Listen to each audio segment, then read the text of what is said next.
Mes chers élèves, bonjour. Vous vous souvenez de moi? Eh bien, merci, je suis très content. Nous nous retrouvons aujourd'hui pour une nouvelle leçon de français dans le cadre de la 5e période, séquence 1, la correspondance. Il s'agit d'une leçon de français qui fait suite à une autre leçon qui a porté sur les pronoms relatifs. Mais cette fois-ci, nous mettrons l'accent sur la formation de la proposition subordonnée relative et sur ses fonctions. Voici les objectifs de la leçon. Objectif numéro 1.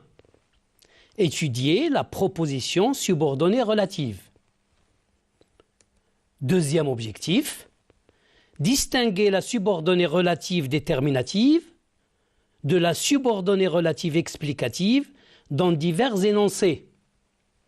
Mais permettez-moi d'apporter une petite précision. Ce n'est pas toujours facile de faire la distinction entre ces deux types de relatives. Voilà pourquoi je vous demande de faire très attention aux énoncés, très attention au contexte. Pour cela, nous allons rappeler quelques notions fondamentales. La proposition, la notion de proposition, qu'est-ce que c'est qu'une proposition? La proposition indépendante. À notre niveau, la phrase simple.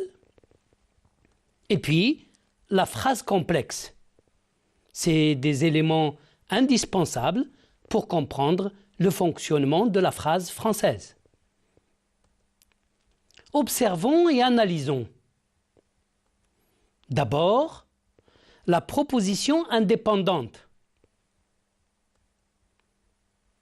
Lisez bien cette phrase. J'ai appris à rédiger une demande d'emploi et un curriculum vitae. Deuxième, nous sommes heureux aujourd'hui. Troisième, notre voisin est gentil. On prononce gentil. On ne prononce pas le L. Gentil. Bien. Regardez. Que fait la personne qui parle dans la première phrase? Oui, il nous apporte une information, il donne une information, il nous dit ce qu'il a appris à faire. C'est bien. Et dans la deuxième? Oui, c'est des personnes qui expriment leur joie, qui expriment un sentiment, tout à fait. Et dans la troisième, c'est quelqu'un qui porte un jugement sur son voisin. Bien. Résumons-nous. Quand on donne une information, quand on exprime un sentiment, quand on porte un jugement, on utilise des mots groupés autour d'un verbe conjugué. C'est le cas dans la première phrase, c'est le cas dans la deuxième phrase et c'est le cas dans la troisième phrase. En grammaire, cela porte le nom de proposition. Une proposition, grammaticalement donc, une proposition est un ensemble de mots organisés autour d'un verbe conjugué. Et la proposition, au niveau de la communication, c'est l'unité minimale de communication. Nous communiquons par proposition. Regardons bien la première proposition. J'ai appris à rédiger une demande d'emploi et un curriculum vitae. C'est une proposition libre, autonome. La même chose dans le deuxième cas, idem pour le troisième. Dans ce cas, on dit qu'il s'agit d'une proposition indépendante. Cela veut dire que la première proposition, par exemple, ne dépend d'aucune autre proposition et aucune autre proposition ne dépend de cette proposition. C'est le même cas dans les trois exemples cités. Bien. Maintenant, nous allons voir comment se forme la phrase française à partir de cette notion de proposition. La proposition indépendante est la composition de la phrase française. Mon frère a reçu une lettre de félicitations. Saïd lit son courrier. Mounia rédige son CV. Paul répond à une lettre d'invitation. Regardez, la phrase peut comprendre une seule proposition indépendante. C'est le premier exemple. Mon frère, c'est le sujet. A reçu, c'est le verbe recevoir au passé composé. Et une lettre de félicitation est un complément d'objet direct. Regardez bien la deuxième phrase. Il y a plusieurs propositions indépendantes juxtaposées, nous y reviendrons. La phrase peut comprendre plusieurs propositions indépendantes avec des sujets différents. Saïd est le sujet de la première proposition. Mounia est le sujet de la deuxième proposition. Et Paul est le sujet de la troisième proposition. Ça va jusque-là? Très bien. Continuons. Youssef écrit une lettre, achète un timbre et glisse l'enveloppe dans la boîte aux lettres. Regardez, Youssef, quelle est la fonction de ce nom? Bien, c'est bien le sujet des trois verbes soulignés, des trois verbes en rouge soulignés. Alors la phrase peut se composer de plusieurs propositions indépendantes avec un sujet commun. Tous ces verbes, rouges, écrits en rouge et soulignés, ont le même sujet, Youssef. Regardez cette autre phrase. Elle venait de lire une lettre, elle riait, puis elle pleurait, et ensuite elle riait à nouveau. Et oui, la phrase peut se composer de plusieurs propositions indépendantes avec le même sujet repris dans chaque proposition. On continue.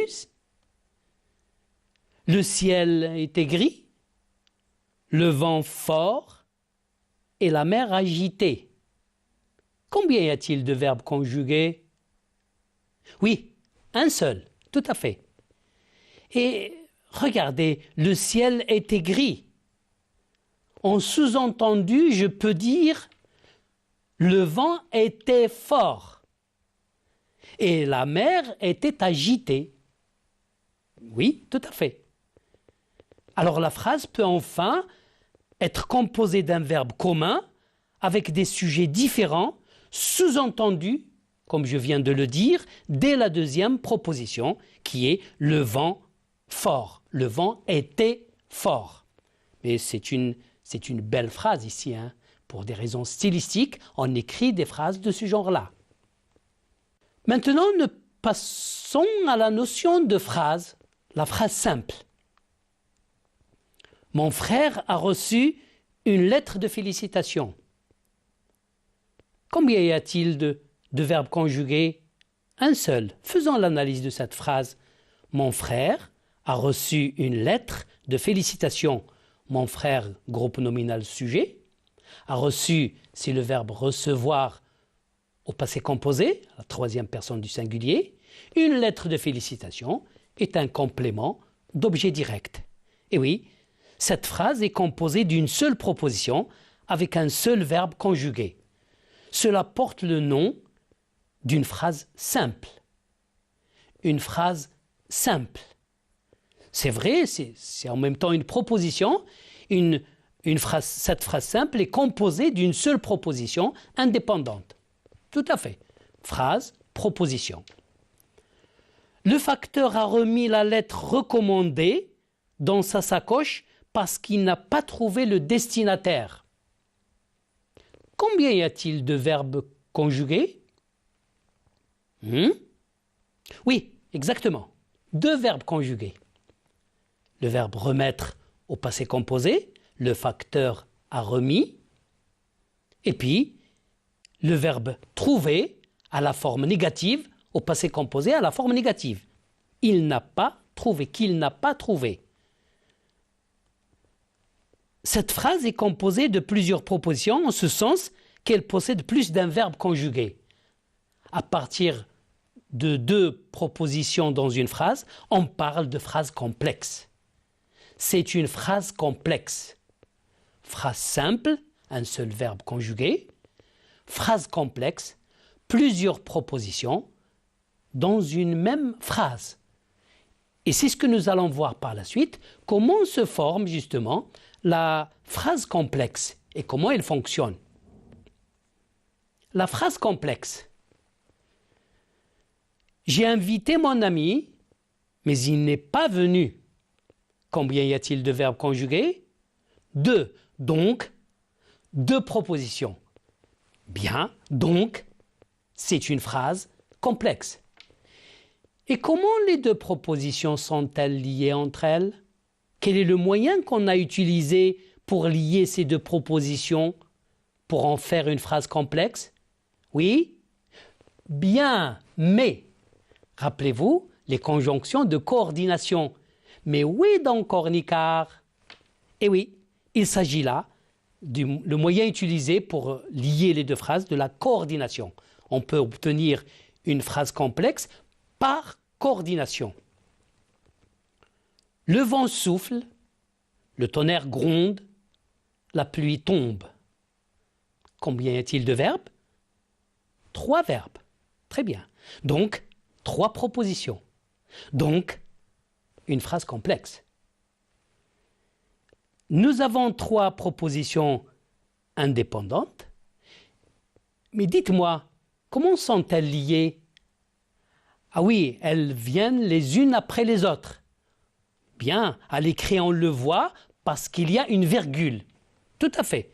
On appelle ce fait la juxtaposition. N'est-ce pas? Juxtaposer, c'est poser les propositions l'une à côté de l'autre. La juxtaposition. La coordination, en utilisant une conjonction de coordination, et la juxtaposition en mettant une virgule ou un point-virgule. Nous avons reçu la lettre que mon frère nous avait envoyée. Combien de verbes conjugués? 2 verbes conjugués, tout à fait. Donc 2 propositions, donc une phrase complexe. Par quel moyen? Par une subordination. Vous avez déjà étudié ça la dernière fois, quand vous avez étudié les pronoms. Il s'agit ici d'une proposition subordonnée relative. Subordonnée, ça veut dire qu'il dépend d'une autre proposition qu'on appelle la proposition principale. Nous avons reçu la lettre, c'est la proposition principale, que mon frère nous avait envoyée, c'est une proposition subordonnée relative. Et c'est justement ce que nous allons étudier par la suite. La subordonnée relative. Regardez bien. Mon père cherche un maçon qui sache travailler à l'ancienne. Mon père, groupe nominal sujet, cherche, c'est le verbe chercher au présent. Un maçon qui sache travailler à l'ancienne est un complément d'objet direct. Vous devriez changer les pneus de votre voiture qui me paraissent bien usés. Regardez bien. La proposition subordonnée relative est une expansion du nom. La proposition subordonnée relative fait partie du groupe nominal. Le nom ici, c'est un maçon et qui porte le nom de l'antécédent. On appelle ça l'antécédent. Où est l'antécédent dans la deuxième phrase? Oui, bien, les pneus de votre voiture. Ce groupe sera repris par le pronom relatif qui. Très bien. Continuons l'analyse. Mon père cherche un maçon qui sache travailler à l'ancienne. Ce n'est pas n'importe quel maçon. Ce maçon existe ou n'existe pas, peu importe. Mais en tout cas, mon père cherche un maçon qui a des caractéristiques propres. Hein? Donc le mot maçon est déterminé par la subordonnée relative qu'on appelle subordonnée relative déterminative. Ce n'est pas n'importe quel maçon, mais un maçon qui sache travailler à l'ancienne. Et oui, la relative déterminative qui sert à identifier l'antécédent a un caractère indispensable et ne peut donc être supprimé. Il est essentiel au sens. Vous devriez changer les pneus de votre voiture qui me paraissent bien usés. Et oui, là, la relative explicative sert à ajouter une information logique et à expliquer le contenu de la principale. Mais elle ne détermine pas le référent, elle ne détermine pas l'antécédent, elle apporte une information, elle apporte une précision. Je vous fais remarquer que dans les deux cas, grammaticalement, on peut supprimer les relatives, que ce soit la relative déterminative ou la relative explicative. Mais d'un point de vue sémantique, en ce qui concerne le sens, il y a une nuance, il y a une différence. Et c'est là qu'il faut faire attention. À l'écrit, on essaie de faire la distinction entre la relative déterminative et la relative explicative par la virgule dans la relative explicative. Regardez, vous devriez changer les pneus de votre voiture qui me paraissent bien usés. Ces deux virgules traduisent une petite pause. Et ce qui est donc entre virgules joue le rôle d'une explication. On peut dire, vous devriez changer les pneus de votre voiture parce qu'ils sont usés ou parce qu'ils semblent usés. Ça va? On continue et avec des exercices, on finira par comprendre cette nuance, cette différence capitale entre la relative déterminative et la relative explicative. Prenons ces deux exemples. Les soldats qui étaient fatigués se sont mal battus. La même phrase, mais présentée autrement. Dans la première phrase, on présente la relative comme une relative déterminative, et dans le deuxième cas, on présente la relative comme étant une relative explicative. Cela veut dire, dans la première phrase, cela veut dire, ou cela signifie, que tous les soldats n'étaient pas fatigués. Certains, parmi ces soldats, il y avait un groupe de soldats qui étaient fatigués. Certains soldats seulement, le mot seulement, l'adverbe seulement est très important ici, étaient fatigués et par conséquent se sont mal battus. Dans le deuxième exemple, la deuxième phrase signifie tout au contraire que tous les soldats étaient fatigués et que par conséquent tous se sont mal battus. Autrement dit, on pourrait dire dans la deuxième phrase, les soldats, parce qu'ils étaient fatigués, on présente ça comme une raison, comme une explication de leur défaite, les soldats qui étaient fatigués se sont mal battus. Très bien. Alors maintenant, nous allons voir à travers quelques exercices si vous avez bien saisi cette nuance entre les deux. Bien. Alors, identifiez les phrases suivantes en mettant une croix dans la case qui convient. Observez bien le tableau. Je vous laisse le temps qu'il vous faudra pour bien saisir cette nuance, tout doucement. Énoncé, phrase simple, phrase complexe dans un premier temps. Nous allons voir la distinction entre la phrase simple et la phrase complexe. Nous voulions regarder ce film, mais nous sommes arrivés en retard. Rédigez votre CV, curriculum vitae, avec clarté et précision. Il est tard. Je vais me coucher car je suis fatigué.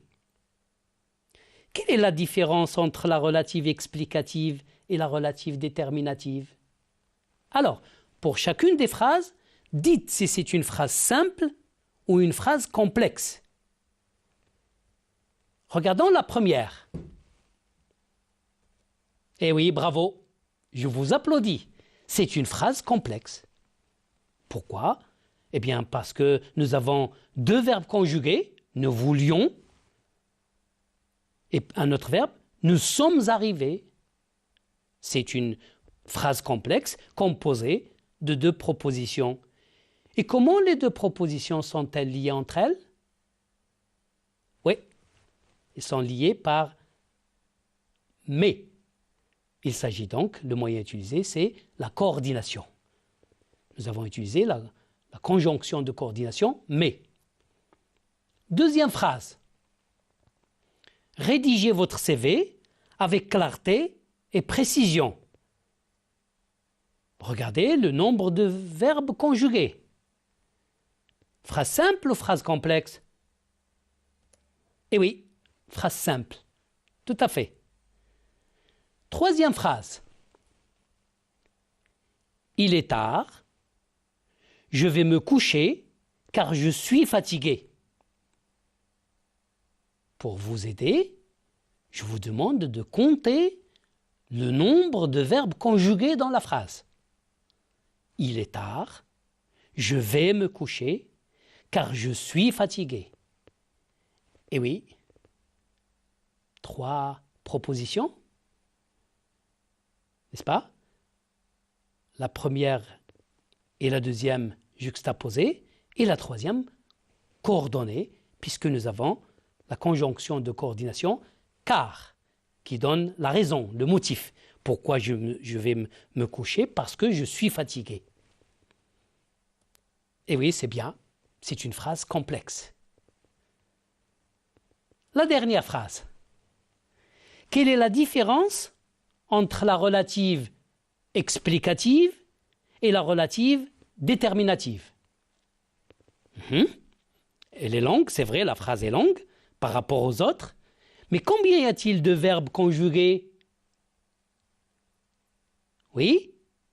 Quelle est la différence entre la relative explicative et la relative déterminative? Il y a un seul verbe conjugué et tous ces mots sont organisés, groupés autour de ce mot, de ce verbe conjugué, donc il s'agit d'une phrase simple. Nous passons maintenant à un autre exercice que voici.